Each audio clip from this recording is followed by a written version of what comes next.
Кај нас овој систем почнал уште од 2013 со поддршка на USAID да правимо проби и тестирање на системот капка по капка.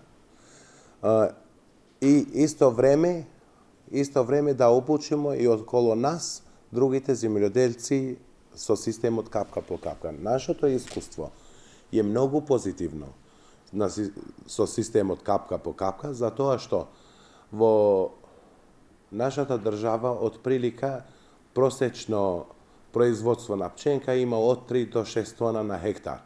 А ми успеавме 15 тона да вадимо зрно од 1 хектар, што значи тоа 3 пати повише од прилика од тоа што е нормално кај нас во Македонија.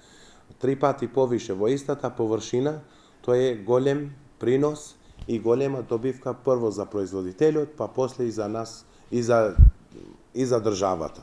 Ние порано немавме многу земја и правивме проби на помали површини, значи на 1 хектар, на 2 хектари, такви проби сме имали направено, али сега од кога добиевме земја во Прилеп, планирамо да идеме на големи површини, од тоа што поголемо што може, за тоа што не се плашимо од тоа дали ќе биде успешно или нема да биде успешно, затоа што тоа проба веќе е позади нас.